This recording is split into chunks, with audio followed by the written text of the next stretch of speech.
Quizá dentro del evangelicalismo podríamos hablar de la Biblia como objeto y que si el día de hoy alguien llegase a cuestionar la Biblia, su veracidad, sería mirado, no sería bien mirado dentro de la cristiandad, pero no llega esto a igualar la dimensión de lo que estaba aconteciendo y de la importancia que tenía el templo para el judaísmo en el primer siglo, que era el judaísmo de Jesús.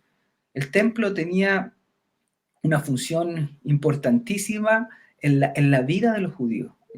De ahí derivaba, como decía antes, todo lo que tiene que ver con la política, todo lo que tiene que ver con lo religioso, obviamente, el sacrificio, todo esto, y además era el distintivo que ellos tenían como nación, como etnia, como grupo. Es decir, Dios está con nosotros. Y eso no es como estos cantos que tenemos nosotros, oh, Dios está con nosotros, sino que era, Dios está con nosotros porque aquí Él tiene su casa. Él mora aquí. No está en ningún otro templo, sino que Él está aquí, exacto.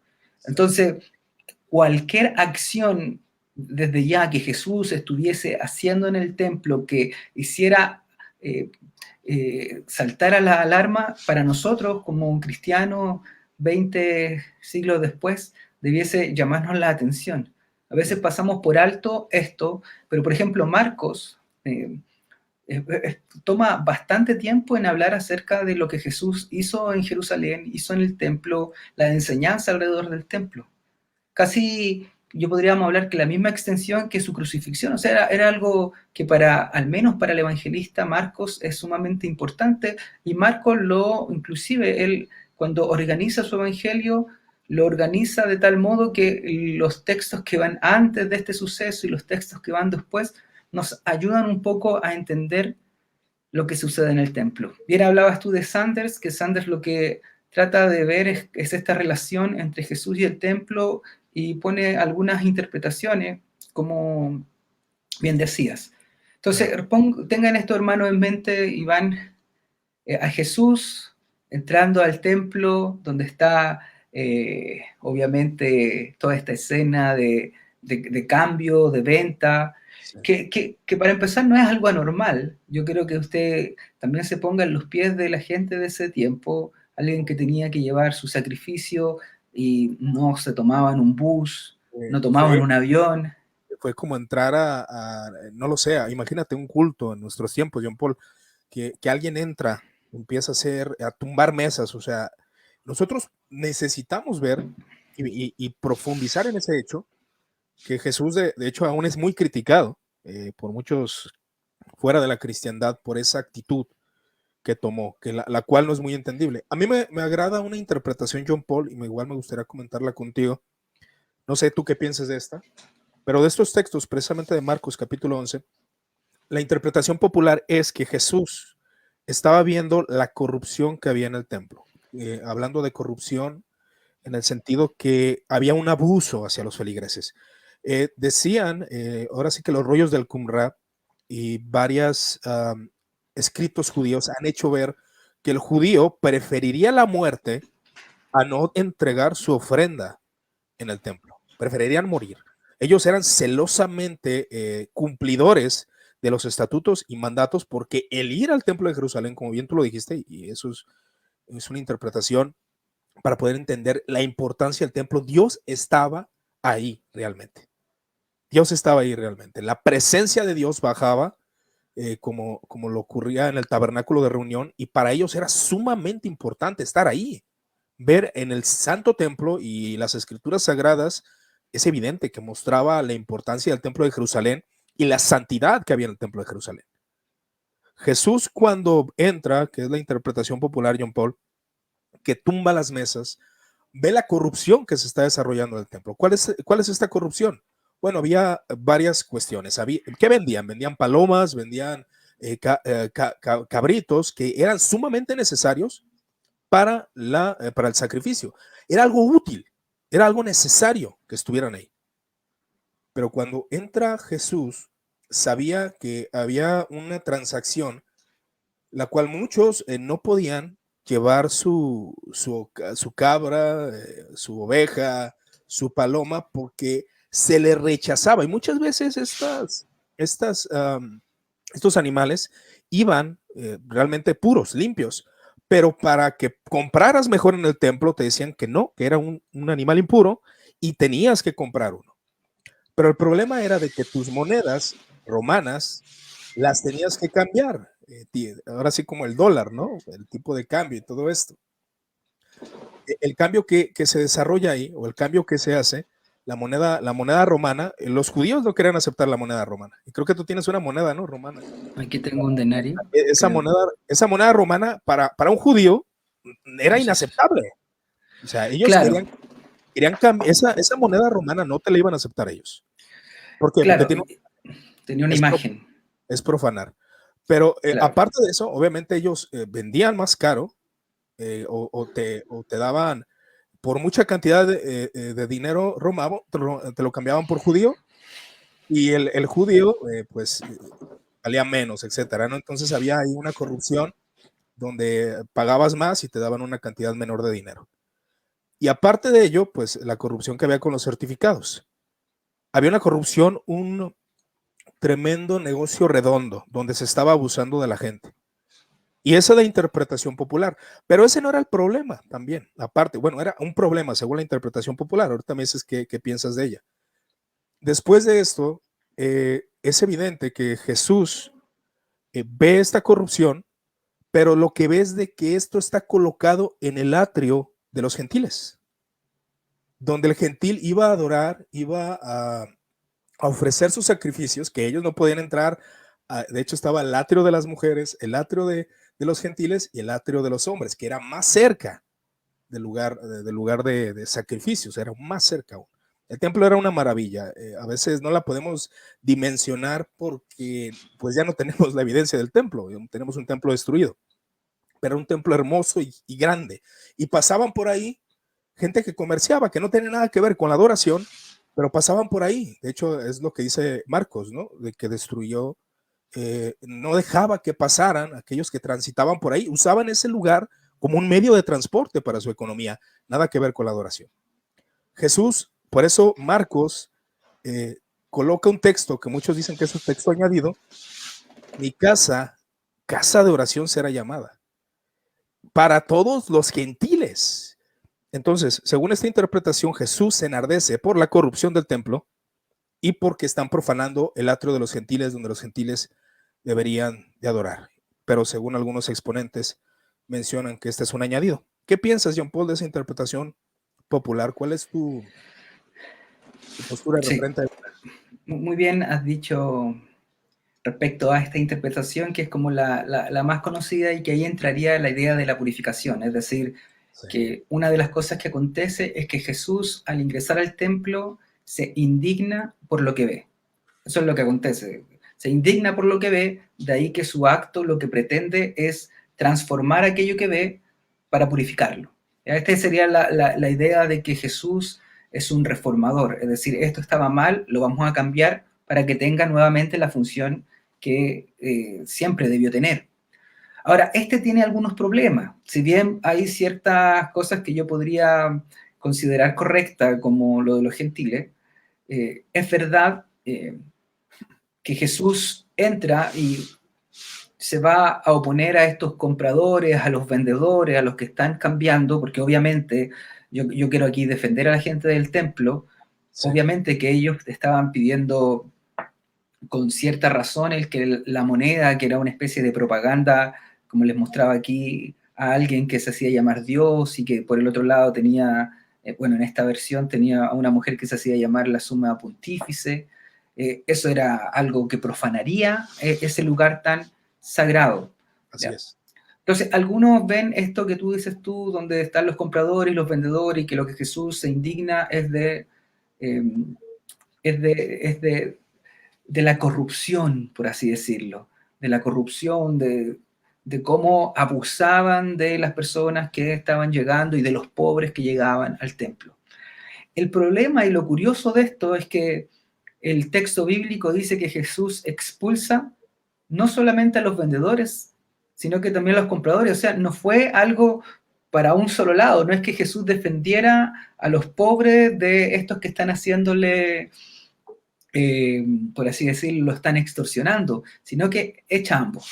Entonces, Claro. frente a esto está esa otra interpretación que sostienes tú, que el gran problema, o la que estabas diciendo tú recién, que el gran problema es que Jesús estaba viendo cómo se impedía que los gentiles pudiesen estar en el lugar donde a ellos les correspondía estar. Y puede ser, es plausible de que Jesús, lo veo yo, estuviese mirando cómo menospreciaban a los gentiles porque este templo se había convertido en un símbolo del nacionalismo, y ahí está el texto que aparece en el Evangelio de Marco, esta cita a Isaías 56:7, de mi casa será llamada casa de oración para todos los pueblos, es decir, que el templo tenía que ser un lugar donde se reunieran no solo los judíos, sino todo el mundo, porque Dios no era un Dios solo de los judíos, sino que era un Dios universal de judíos y gentiles. Sin embargo, creo que esa interpretación queda un poquito corta, porque imaginémonos que Jesús ya viene en sus relatos bíblicos estando cerca de los marginados, estando cerca de aquellos que eran considerados impuros, trayendo al redil a judíos desplazados, inclusive ya avanzamos, por lo menos en Marcos ya teníamos a la mujer sirofenisa, ya habíamos tenido relatos donde Jesús era cercano a los gentiles. Y es más, por ejemplo, tenemos en el mismo Marcos, Marcos es un evangelio que me encanta, Marcos tiene el suceso de la multiplicación del pan, y lo tiene Anuncio, dos veces. nada más un anuncio. John Paul tiene una serie de Marcos muy buena, igual si alguno la quiere escuchar, está en su página de YouTube, su canal, JP Zamora, muy buenas enseñanzas del Evangelio de Marcos, muy enriquecedora. Ya Sí, nomás quería son pequeños resúmenes. Yo subo 15 minutos después de cortos a veces de clases que eran de 1 hora más o menos, pero para que no consuman la hora entera hasta los 15 minutos.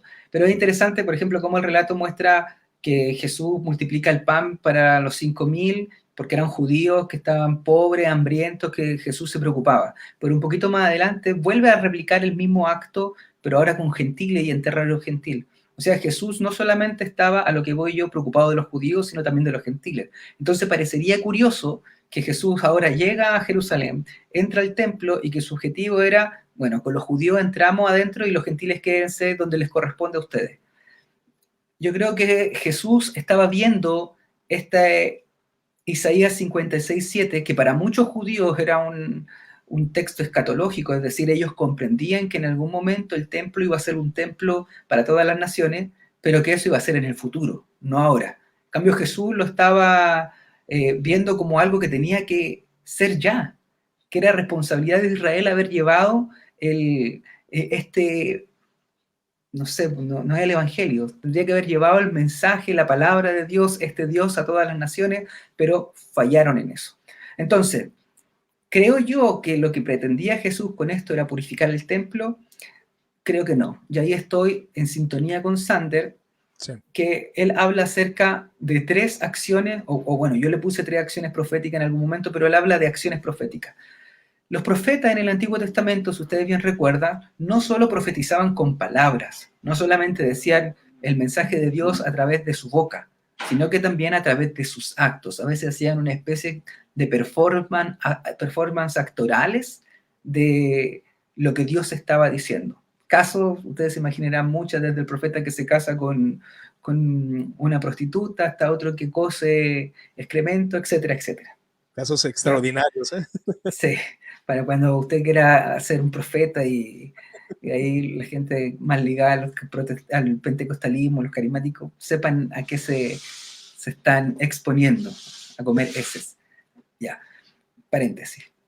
Adelante. Pero aquí vemos 3 actos proféticos, ¿ya? Y por ejemplo, en el mismo 11 de Marcos tenemos lo que se llama la entrada triunfal, que esa es para otra conversación, podemos hablarla, que yo no creo que haya sido una entrada triunfal, sino que es un acto profético donde él toma todos los anuncios que los profetas habían dicho acerca de lo que tenía que acontecer, y él, sin decir Jesús, sin decir yo soy el Mesías, yo soy el Cristo, sin decirlo con palabras, lo hace con acciones.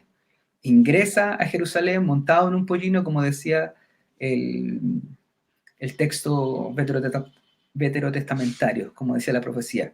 Él lo ingresa para no decir, hey, aquí yo soy el Mesías prometido, sino como un acto, él se muestra como el Mesías prometido. Luego de eso viene una situación que también deja mucho perplejo, que es el acto de maldecir la higuera. En Marcos, está la higuera que la maldice por algo que uno podría considerar injusto, que uno dice, pero ¿cómo? Claro, ¿cómo maldice esta higuera por no tener fruto si no era el tiempo de fruto? Y luego viene el templo. Entonces, aquí está la pregunta. Si tú fueras, Iván, un judío en el siglo I y estás ahí presente en el templo, donde están ocurriendo cosas que son normales, más allá de las intenciones que no sabemos si realmente estaban adulterando los pesos, estaban haciendo estas cosas que no sabemos, son cosas normales. Como te decían delante, imagínate a alguien que tiene que recorrer a pie kilómetros con un animal que tenía que llegar puro Era de, para él. era de beneficio, o sea, realmente era bueno lo que estaban haciendo en el templo. Exacto, era algo que Dios había ordenado en el Antiguo Testamento. Ahora, el llevar eso tenía cierto grado de complejidad. Podía, imagínate, llevar no sé cuántos kilómetros recorrido y que se te haya muerto el animal, o que le haya pasado algo, o te das cuenta que es impuro. Entonces, la costumbre normalmente era que llevaban, vendían a este animal y después te daban un certificado de pureza y después tú llegabas a Jerusalén y comprabas el animal para ahorrarte el llevarlo en el trayecto y que hubiese pasado algo. Entonces era algo, entre comillas, normal y que quizás nosotros no consideraríamos errado, ¿ya? Esto es importante, quizás paréntesis, mucha gente se toma de esto para decir que en las iglesias, si hay una librería, si hay una cafetería, o si hay algo, están yendo en contra de la voluntad de Dios porque en la casa Sí, del Señor no se debe vender. definitivamente, John Paul, la transacción comercial era parte de la ley de Moisés. Exacto, a eso voy.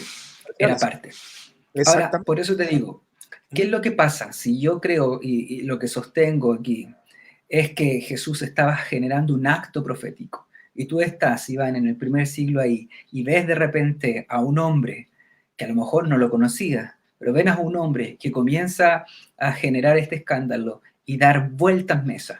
¿Qué pensarías tú que él está pensando? ¿Qué es lo que quiere transmitir el volcar mesa? Ahora, es importante, paréntesis ahí antes de retar la idea, de que este volcado de mesa no debió ser algo muy grande, ¿ya? No debió ser algo que impidiera que se siguieran haciendo los sacrificios, porque si no Jesús hubiera sido arrestado inmediatamente. La guardia del templo hubiese llegado. Debe haber sido, sí, algo que generó una conmoción, que quedó en la mente de los discípulos, quizás la gente de alrededor, pero no fue algo muy grande. Entonces la pregunta es, ¿qué piensas tú que Jesús está tratando de comunicar si tú fueses un observador en ese momento? Ah, evidentemente, creo que aquí es donde tal vez, conforme a tu pregunta y lo que yo veo en los textos, por precisamente la maldición de la higuera, que va conjuntamente con, con estos textos del templo, ¿verdad? Omitiendo ese punto, ya que es entendible lo que Jesús quería hacer. Ahora, volcar una mesa nos habla de destrucción, nos habla de que algo va a ser destruido. Esa es una situación un poco, pero bueno, ¿cómo dices esto? Jesús mencionó muchas veces acerca de la destrucción del templo, y lo podemos ver en el Evangelio de Marcos, de Lucas, entre otros evangelios. Hablaba de una destrucción. El pensamiento judío esperaban una renovación del templo. Ellos, como tú lo dijiste, no estaban no creían que ese era el templo final, ya que había Exacto, habido varias reconstrucciones. O sea, ellos no estaban esperando, este es el templo final. Ellos esperaban exacto, un mejor templo, porque este templo había sido construido y maximizado y reparado por Herodes. Y para ellos eso también era algo no digno. exacto. Entonces, al volcar la mesa, igual ya con el conocimiento de las lecturas que tuve, la interpretación más acorde al pensamiento judío, a lo que se estaba vivenciando ahí es, este templo, este templo será destruido. Habrá una renovación del templo, un nuevo templo, como mencionamos, esta interpretación de la corrupción por la venta, que bueno, no te adhieres tú y yo pues estoy considerando que puede estar equivocada. Ahora, por la cuestión de los gentiles, pero Jesús hablaba, él estaba expresando que iba a haber un nuevo templo,